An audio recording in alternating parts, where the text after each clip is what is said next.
ओम शांति। आज 29 जनवरी 2025 के बाबा के अनमोल मधुर महावाक्य सुनेंगे। आज की बाबा की मुरली में बाबा कहे, बच्चे तुम बाबा के साथ बहुत मीठी मीठी बातें करो, रो रिहान करो। बाबा आप कितना मीठा हो, क्षीर सागर हो। बाबा कहे, जब ऐसी मीठी मीठी बातें करेंगे तो आत्मा के अंदर से कड़वापन निकलता जाएगा और सहजता से तुम देवता बन सकते।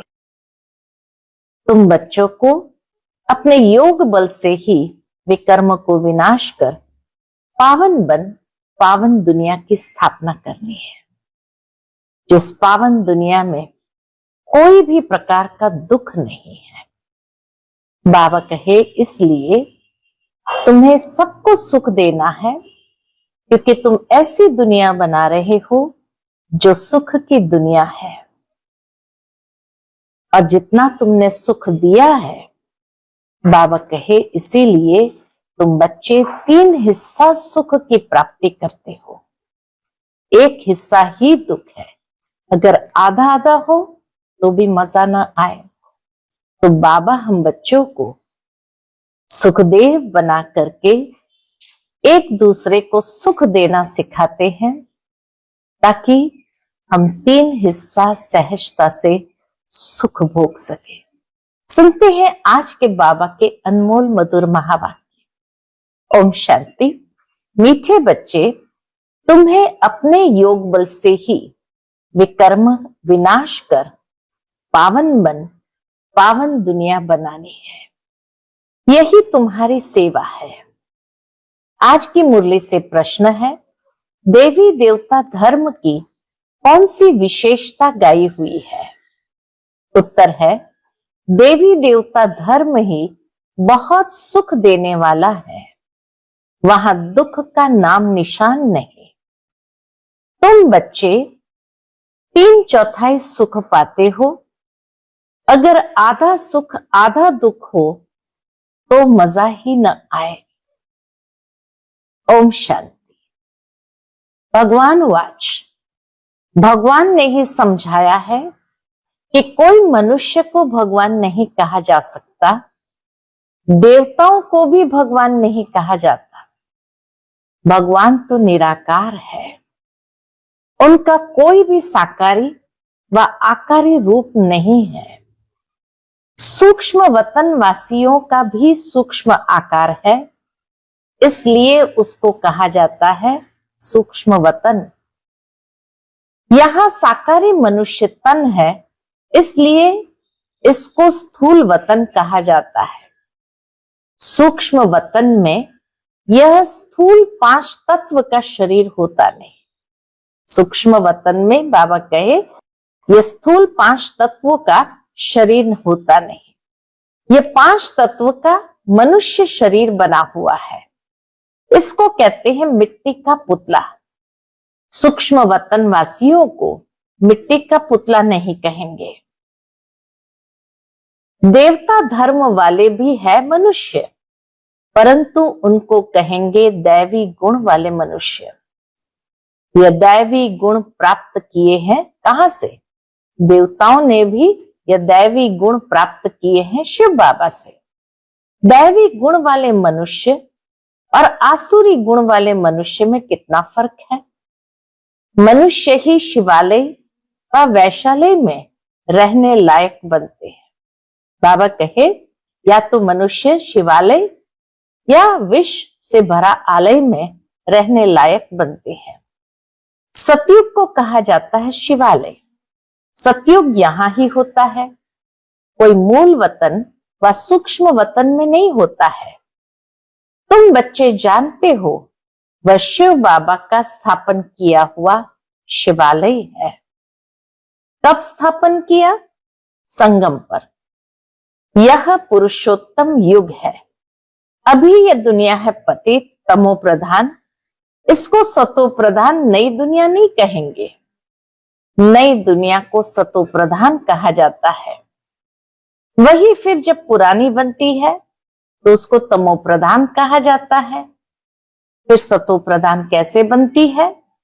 तुम बच्चों के योग बल से। पुरानी दुनिया सतो प्रधान कैसे बनती है? बाबा कहे तुम बच्चों के योग बल से। योग बल से ही तुम्हारे विकर्म विनाश होते हैं और तुम पवित्र बन जाते हो। पवित्र के लिए तो फिर जरूर पवित्र दुनिया चाहिए। पवित्र देवी देवताओं के लिए तो जरूर पवित्र दुनिया चाहिए।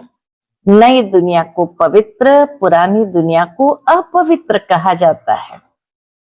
पवित्र दुनिया बाप स्थापन करते हैं। पतित दुनिया कौन स्थापन करता है? बाबा कहे पवित्र दुनिया बाप स्थापन करते, पतित दुनिया रावण स्थापन करते हैं। यह बातें कोई मनुष्य नहीं जानते हैं। ये 5 विकार न हो तो मनुष्य दुखी होकर बाप को याद क्यों करे? दुखी हो गए हैं 5 विकारों के कारण, तभी तो बाबा को पुकारते हैं। बाप कहते हैं मैं हूं ही दुख हरता सुख करता। रावण का 5 विकारों का पुतला बना दिया है, 10 शीश का। उस रावण को दुश्मन समझकर जलाते हैं। सो भी ऐसे नहीं कि द्वापर आदि से ही जलाना शुरू करते हैं। नहीं, जब तमो प्रधान बनते हैं तब कोई मतांतर वाले बैठ ये नई बातें निकालते हैं। जब कोई बहुत दुख देते हैं तब उनकी एफिजी यानी पुतला बनाते हैं। तो यहां भी मनुष्य को जब बहुत दुख मिलता है तब ये रावण का बूत बनाकर जलाते हैं। तुम बच्चों को 3/4 सुख रहता है। अगर आधा दुख हो तो वो मजा ही क्या रहा? बाबा कहे वो मजा ही क्या रहा? बाप कहते हैं तुम्हारा ये देवी देवता धर्म बहुत सुख देने वाला है। सृष्टि तो अनादि बनी हुई है, ये कोई पूछ नहीं सकता सृष्टि क्यों बनी, फिर कब पूरी होगी। ये चक्र फिरता ही रहता है। शास्त्रों में कल्प की आयु लाखों वर्ष लगा दी है। जरूर संगम युग भी होगा जबकि सृष्टि बदलेगी। अभी जैसे ये फील करते हो, बाबा कहे अभी जैसे तुम फील करते हो ऐसे और कोई समझते नहीं। इतना भी नहीं समझते, बचपन में राधे कृष्ण नाम है, फिर स्वयंवर होता है, दोनों अलग अलग राजधानी के हैं, फिर उनका स्वयंवर होता है तो लक्ष्मी नारायण बनते हैं। यह सब बातें बाप समझाते हैं। बाप ही नॉलेजफुल है, ऐसे नहीं कि वह जानी जाननहार है। नॉलेजफुल जरूर है लेकिन नॉलेजफुल को जानी जाननहार नहीं कहा जाएगा। अब तुम बच्चे समझते हो बाप तो आकर नॉलेज देते हैं। नॉलेज पाठशाला में मिलती है। पाठशाला में एम ऑब्जेक्ट तो जरूर होनी चाहिए। अभी तुम पढ़ रहे हो, चीची दुनिया में राज्य नहीं कर सकते। राज्य करेंगे गुलगुल दुनिया में। राजयोग कोई सतयुग में थोड़ी सिखाएंगे। बाबा कहे राजयोग कोई सतयुग में थोड़ी सिखाएंगे। संगम युग पर ही बाप राजयोग सिखाते हैं। ये बेहद की बातें हैं। बाप कब आते हैं इसको भी पता नहीं है। घोर अंधियारे में है, इसीलिए कैसे समझे कि बाप कब आते हैं। ज्ञान सूर्य नाम से जापान में वो लोग अपने को सूर्यवंशी कहलाते हैं। वास्तव में सूर्यवंशी तो देवताएं ठहरे। सूर्यवंशियों का राज्य सतयुग में ही था। गाया भी जाता है ज्ञान सूर्य प्रकाश तो अज्ञान अंधेर विनाश। तो भक्ति मार्ग का अंधियारा विनाश।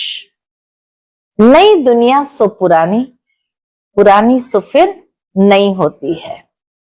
यह बेहद का बड़ा घर है। कितना बड़ा मांडवा है। सूर्य चांद सितारे कितने काम देते हैं। रात्रि को बहुत काम चलता है। ऐसे भी कई राजा लोग हैं जो दिन को सो जाते, रात को अपनी सभा आदि लगाते हैं, खरीदारी करते हैं। यह अभी तक भी कहां कहां चलता है। मिल्स आदि भी रात को चलती है। यह है हद के दिन और रात। वह है बेहद की बात। ये बातें सिवाय तुम्हारे और किसकी भी बुद्धि में नहीं है। शिव बाबा को भी जानते नहीं। बाप हर बात समझाते रहते हैं। ब्रह्मा के लिए भी समझाया है। प्रजापिता ब्रह्मा है। बाप जब सृष्टि रचते हैं तो जरूर किसमें प्रवेश करेंगे। पावन मनुष्य तो होते ही सतयुग में है। कलयुग में तो सब विकार से पैदा होते हैं, इसलिए पतित कहा जाता है। मनुष्य कहेंगे विकार बिगर सृष्टि कैसे चलेगी। अरे देवताओं को तुम कहते हो संपूर्ण निर्विकारी। कितनी शुद्धता से उन्हों के मंदिर बनाते हैं। ब्राह्मण बिगर कोई को अंदर अलाव नहीं करते।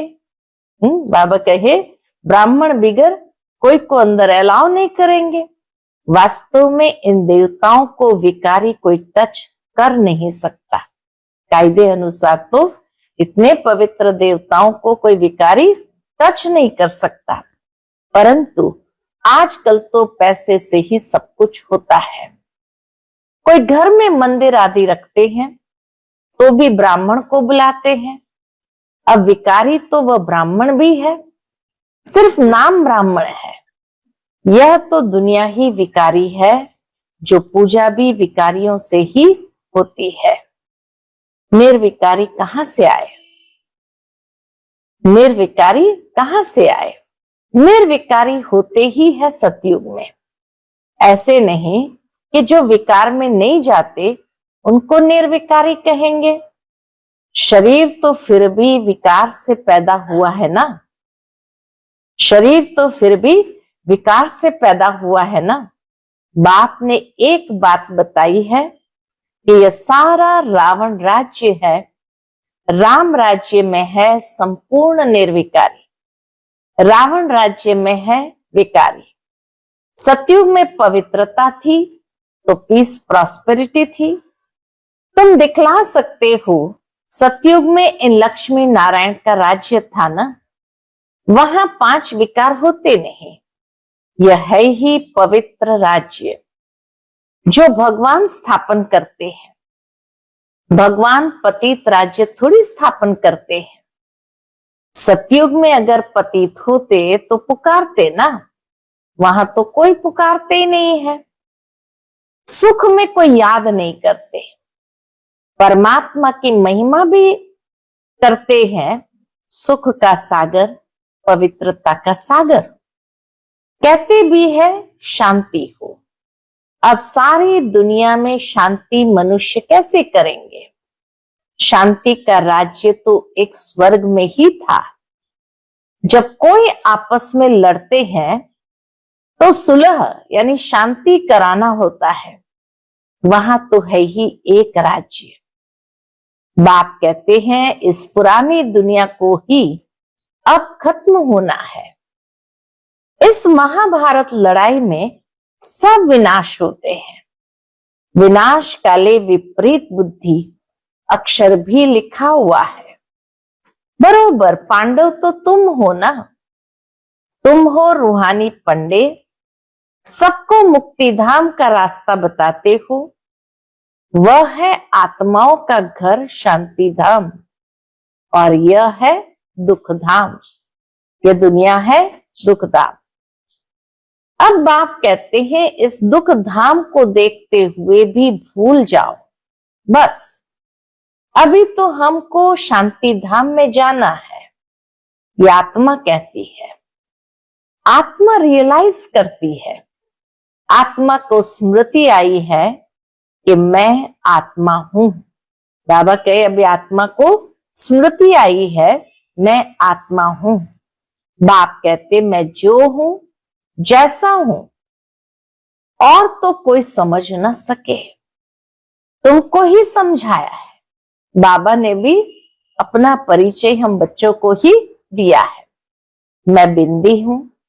तुम्हें यह घड़ी घड़ी बुद्धि में रहना चाहिए। कौन सी बात? कि बाबा बिंदी, हम आत्मा भी बिंदी। तुम्हें यह घड़ी घड़ी बुद्धि में रहना चाहिए कि हमने 84 का चक्र कैसे लगाया है। इसमें बाप भी याद आएगा, घर भी याद आएगा, चक्र भी याद आएगा। इस वर्ल्ड की हिस्ट्री ज्योग्राफी को तुम ही जानते हो। कितने खंड है, कितनी लड़ाई आदि लगी। सतयुग में लड़ाई आदि की बात ही नहीं। कहां राम राज्य, कहां रावण राज्य। बाप कहते हैं अभी तुम जैसे कि ईश्वरीय राज्य में हो, क्योंकि ईश्वर यहां आया है इसलिए राज्य स्थापन करने। ईश्वर खुद तो राज्य करते नहीं, ईश्वर खुद तो राज्य करते नहीं, खुद राजाई लेते नहीं, निष्काम सेवा करते हैं। ईश्वर आकर के निष्काम सेवा करते हैं। ऊंचते ऊंच भगवान है सब आत्माओं का बाप। बाबा कहने से एकदम खुशी का पारा चढ़ना चाहिए। अतीन्द्रिय सुख तुम्हारी अंतिम अवस्था का गाया हुआ है। जब इम्तिहान के दिन नजदीक आते हैं उस समय सब साक्षात्कार होते हैं। अतीन्द्रिय सुख भी बच्चों को नंबरवार है। कोई तो बाप की याद में बड़ी खुशी में रहते हैं। तुम बच्चों को सारा दिन यही फीलिंग रहे कि हो बाबा आपने हमें क्या से क्या बना दिया। ऐसी मीठी मीठी बातें करनी है। फीलिंग आती रहे कि हो बाबा आपने हमें क्या से क्या बना दिया। आपसे कितना न हमें सुख मिलता है। बाप को याद करते प्रेम के आंसू आ जाते हैं। कमाल है, आप आकर के हमको दुख से छुड़ाते हो। विषय सागर से क्षीर सागर में ले चलते हो। सारा दिन यही फीलिंग रहनी चाहिए। बाबा कहे सारा दिन यही फीलिंग रहनी चाहिए। बाप जिस समय तुमको याद दिलाते हैं तो तुम कितने गदगद होते हो।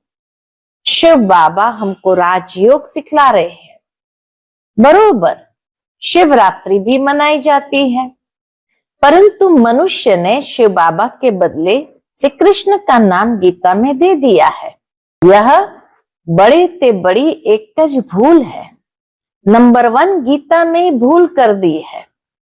ड्रामा ही ऐसा बना हुआ है। बाप आकर के यह भूल बताते हैं कि पतित पावन मैं हूं और श्री कृष्ण। तुमको मैंने राजयोग सिखलाए, मनुष्य से देवता बनाया। गायन भी मेरा है ना। बाबा कहे तुमको मैंने राजयोग सिखलाकर मनुष्य से देवता बनाया। गायन भी मेरा है ना।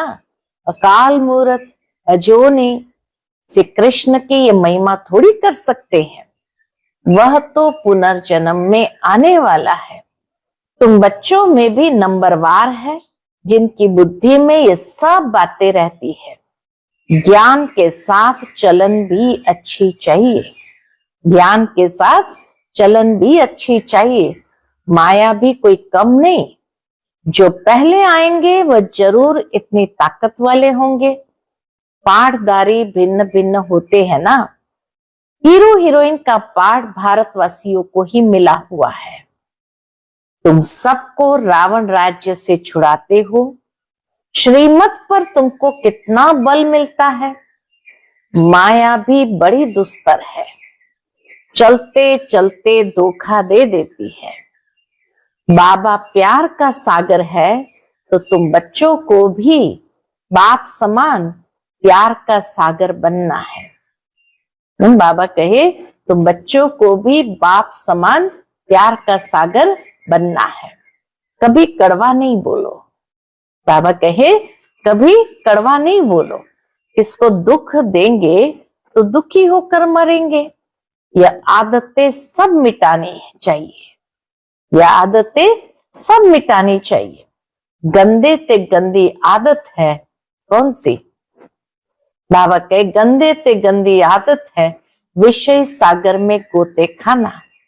बाप भी कहते हैं काम महाशत्रु है। कितनी बच्चियां मार खाती है। कोई कोई तो बच्ची को कह देंगे भल पवित्र बनो। अरे पहले खुद तो पवित्र बनो। बच्ची दे दी, खर्चे आदि के बोझ से और ही छूटा, क्योंकि समझते हैं पता नहीं इनकी तकदीर में क्या है। घर भी कोई सुखी मिले या न मिले। आजकल खर्चा भी बहुत लगता है। गरीब लोग तो झट दे देते हैं। कोई को फिर मोह रहता है। आगे एक भीलनी आती थी, बाबा के पास एक भीलनी आती थी। उनको ज्ञान में आने नहीं दिया जाता क्योंकि जादू का डर था। परिवार वाले कहते थे जादू कर दिया। भगवान को जादूगर भी कहते हैं, रहम दिल भी भगवान को ही कहेंगे, श्री कृष्ण को थोड़ी कहेंगे। रहम दिल वह जो बेरहमी से छुड़ाए। रहम दिल उनको कहेंगे जो बेरहमी से छुड़ाए। बेरहमी कौन है? बेरहमी है रावण। पहले पहले है ज्ञान, ज्ञान भक्ति फिर वैराग्य। ऐसे नहीं कि भक्ति ज्ञान फिर वैराग्य। बाबा कहे ऐसे उल्टा नहीं, ज्ञान भक्ति फिर वैराग्य। ऐसे नहीं कि भक्ति ज्ञान फिर वैराग्य कहेंगे। ज्ञान का वैराग्य थोड़ी कह सकते हैं। भक्ति का वैराग्य करना होता है, इसलिए ज्ञान भक्ति वैराग्य ये राइट अक्षर है। बाप तुमको बेहद का अर्थात पुरानी दुनिया का वैराग्य कराते हैं। सन्यासी तो सिर्फ घर बार से वैराग्य कराते हैं। यह भी ड्रामा में नूंद है। बाबा कहे यह भी ड्रामा में नूंद है। मनुष्य की बुद्धि में बैठता ही नहीं। भारत 100% सॉल्वेंट निर्विकारी हेल्दी था, कभी अकाले मृत्यु नहीं होती थी। इन सब बातों की धारणा बहुत थोड़ों को ही होती है। जो अच्छी सर्विस करते वह बहुत शाहूकार बनेंगे। बच्चों को तो सारा दिन बाबा बाबा ही याद रहना चाहिए, परंतु माया करने नहीं देती। बाप कहते सतो प्रधान बनना है तो चलते फिरते खाते मुझे याद करो, मैं तुमको विश्व का मालिक बनाता हूं। बाबा कहे मैं तुमको विश्व का मालिक बनाता हूं, तुम याद नहीं करेंगे। बहुतों को माया के तूफान बहुत आते हैं। बाप समझाते हैं यह तो होगा, ड्रामा में नूंद है। स्वर्ग की स्थापना तो होनी ही है। सदैव नई दुनिया तो रह नहीं सकती। चक्र फिरेगा तो नीचे जरूर उतरेंगे। चक्र फिरेगा तो बाबा कहे नीचे जरूर उतरेंगे। हर चीज नई से फिर पुरानी जरूर होती है। इस समय माया ने सबको क्या कर दिया है? अप्रैल फूल बनाया है। इस समय माया ने सबको अप्रैल फूल बनाया है। बाप आकर गुलगुल बनाते हैं। माया अप्रैल फूल बना देती और बाबा आकर के गुलगुल बनाते हैं।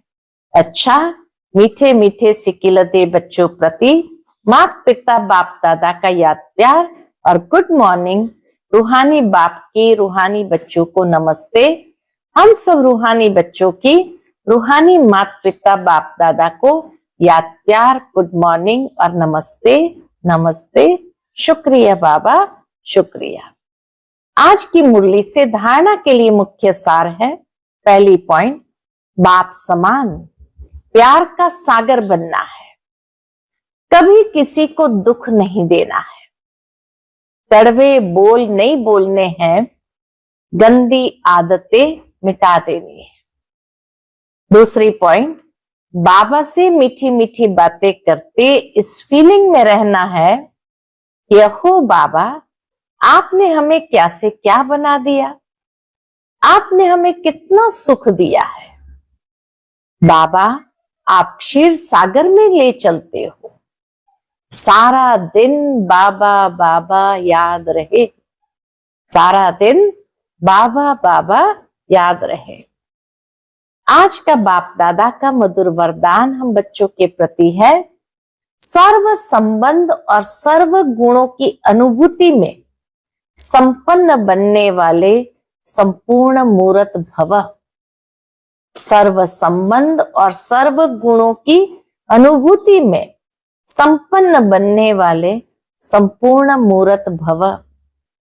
संगम युग पर विशेष सर्व प्राप्तियों में स्वयं को संपन्न बनाना है। इसलिए सर्व खजाने, सर्व संबंध, सर्व गुण और कर्तव्य को सामने रख चेक करो कि सर्व बातों में अनुभवी बने हैं। यदि किसी भी बात में अनुभव की कमी है तो उसमें स्वयं को संपन्न बनाओ। एक भी संबंध व गुण की कमी है, एक भी संबंध व गुण की कमी है तो संपूर्ण स्टेज व संपूर्ण मूर्त नहीं कहला सकते। इसलिए बाप के गुणों व अपने आदि स्वरूप के गुणों का अनुभव करो, तब संपूर्ण मूर्त बनेंगे, तब संपूर्ण मूर्त बनेंगे। आज का स्लोगन है, जोश में आना भी मन का रोना है। जोश में आना भी मन का रोना है, अब रोने का फाइल खत्म करो। बाबा कहे जोश में आना भी मन का रोना है, अब रोने का फाइल खत्म करो। आज का व्यक्त इशारा, अपनी शक्तिशाली मनसा द्वारा सकाश देने की सेवा करो। मनसा सेवा करने के लिए सर्व शक्तियों को अपने जीवन का अंग बना लो। ऐसे बाप समान परफेक्ट बनो जो अंदर कोई डिफेक्ट न हो। तब श्रेष्ठ संकल्पों की एकाग्रता द्वारा अर्थात मनसा द्वारा स्वतः सकाश फैलेगी। अच्छा, ओम शांति।